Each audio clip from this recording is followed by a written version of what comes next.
Welcome back. If you've just joined us, you're watching the news at 10, broadcasting on Channels Television live from Lagos. Android, iOS and Windows phones from their respective stores. We urge you to please interact with the Eyewitness feature and the Channels TV app on the Android, iOS and Windows platforms. If you have pictures or videos you'd love to share with us, tap the application on your device, swipe to reveal the Eyewitness menu and follow the instructions. News at 10 now continues from our Abuja studios with Linda Akigbe.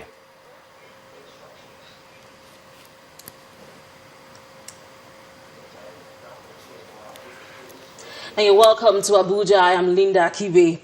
The Nigerian National Petroleum Corporation, NNPC, has discontinued the offshore processing arrangement OPA and has replaced it with the Direct Sale Purchase Program DSDP. According to the NNPC, the replacement of the OPA with the more efficient DSDP was aimed at transparency, at enshrining transparency and eliminating the activities of middlemen. And I'm being joined on the news at 10 by Dr. Babatunde Adeniran, who is the Group Executive Director, Commercial and Investments, NNPC. Dr. Adeniran, you're welcome to the news at 10. Thank you very much. And let's get to understand more about the DSDP. Okay, like you have rightly mentioned, is to introduce transparency into the whole system. We started with the OPA, and with to continue with the transparency program, we did it live for everybody to see, to watch, and the screening process started. But we discovered in the process of looking at the applications, we saw that we still have a lot of middlemen applying for the OPA, showing that people still believe it's business as usual. As so, the OPA, the offshore processing? Yes, that we started the process on the 15th of, the screening process on the 15th of October. So I've seen this. There's no way you want to go through the process without finding yourself struggling with what you are trying to run away from. The middlemen, most of the people that are there, you find them, they only have contact with refiners, whereas we want to deal directly with refiners. We want people to be able to see how the process goes, what goes into every stages, and what everybody, Nigerians, can sit down to calculate and understand how it works. So as the name connotes, you will see direct sales of crude. Nigeria produces crude. Refiners. So we sell to the refiners, and then at the end of the day, you go back and purchase from the refiners. So there is no hidden corners in between it, which somebody can say, okay, I'm having my own cut or something in between the whole thing. But how can you tell which are genuine refiners and that you're not dealing with the middlemen disguised as genuine refiners? How would you tell with this process? We put up an advertisement yesterday. If you look at the advertisement, you will see that we are going to engage a consultant. By the time we finish our selection, it's good for people to know that we are not following what they think we are doing. And that's why we came to the papers, to tell them that, look, we meant what we said at the beginning. This is the way we are going.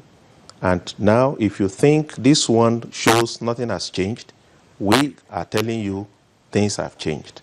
Now we have consultants that we have employed. And this consultant, by the time we finish the screening, anybody that we found, anybody that we're going to find worthy of having a contract with us must be a refiner. And before we sign any contract with him, we engage a consultant who will go and make sure that what they call refinery is a refinery. To inspect. Inspect the refinery. And all the outcomes will be put open for people to see that this is where Nigerian crude is going and this is what we intend to get out of it. Okay, now we understand that the commercial bids issued to 44 shortlisted companies and 10 indigenous companies have been withdrawn. Does this have any link with the cancellation of the swap deal? Well, let me just correct two things. Altogether, we shortlisted 44 companies, 10 indigenous and 34 international. Then the second one is that we are no longer talking of swap, we are talking of OPA. Of course, it has direct link with it because The applications were submitted based on OPA, and the shortlisting were done based on OPA. The result of the pre-qualification shortlisting shows that, look, we are not getting there yet. So for us to get there, we see it's a mixture. It's a mixture of both good people and bad people. But the unfortunate thing is that you have more of the other side. So now we are going to look intently at it. We have already sent out invitation for commercial bids to people. But because of what we have seen, we said, okay, look, let's stop it. Let's go the way we think is going to benefit us. Okay, I'm going to take you to the issue of the refineries. What is the present state of our refineries? Do we have any of them working at full capacity right now? No. For a very long time, I can't remember the last time any of the Nigerian refineries work at full capacity. Today, maybe only one is working minimally. The other two are down. And efforts are ongoing on what to do to make them come up as a proper refinery. Okay. But today, we are not there yet. All right. Thank you very much, Dr. Adani, for joining us on the News at 10. Thank you very much. Back to you, Sulaiman, in Lagos. Many thanks, Linda. The death of a baby girl by an Ebola survivor continues to elicit joy and happiness from her family members and colleagues at the First Consultant Medical Center in Lagos. Dr. Adani Ghana braved all odds to not only survive the dreaded virus, but also becoming a positive story in the post-Ebola infection research currently going on around the world. Our correspondent, Yomi Otaibe, met Dr. Ghana's husband and the First Consultant's family in Lagos. This is Mr. Godwin Ghana, the elated and proud father of the baby girl delivered by Dr. Adani Ghana, an Ebola survivor. For him, being happy after all his family have been through is an understatement. This is my wife. She's not having a virus in her system that gives her 5 years. She has something that in a matter of weeks, she could go. So for me, it was a trying time. Afterward, during the pregnancy, I think she had quite a smooth pregnancy. She had the grace of God was there, the support of the First Consultant was there. At the end of the day, it was quite smooth, and I had nothing to worry. For the Chief Medical Director, First Consultant Medical Center, Lagos, Dr. Benjamin Ohieri, it's time to celebrate.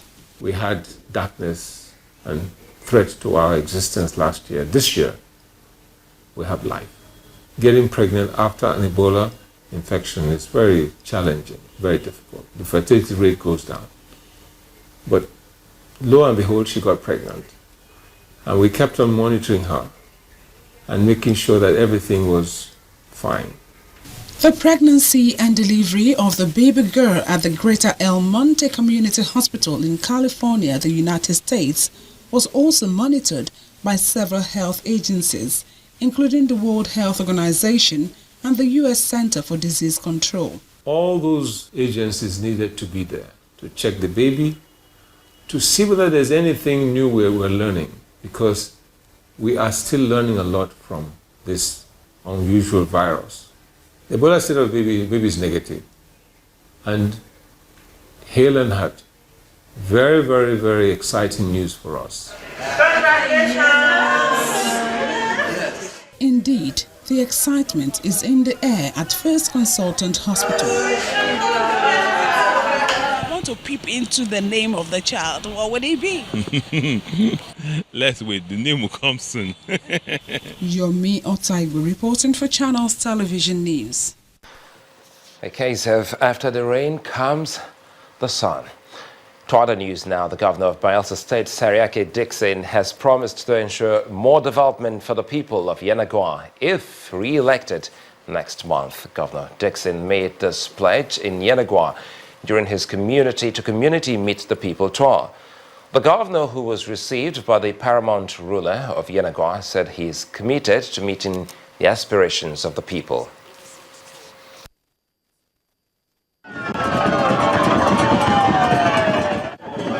Governor Seriake Dickson and his entourage being received at the town hall.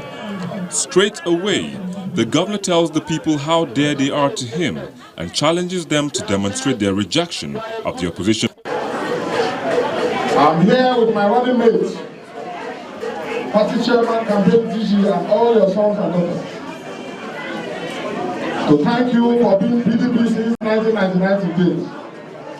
And with what we have seen, there's no doubt that you have also joined all other communities you have been to, and all across Bayelsa, to say that PDP carry, PDP carry.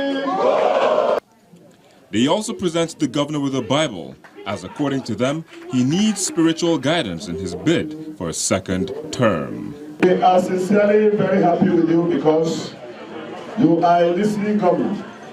You have always matched your words with action. We also want to thank you being the first governor to give 2 appointments to 2 sons of Yenogoa. For the governor, the people have nothing to fear, as security would be adequately provided during the elections.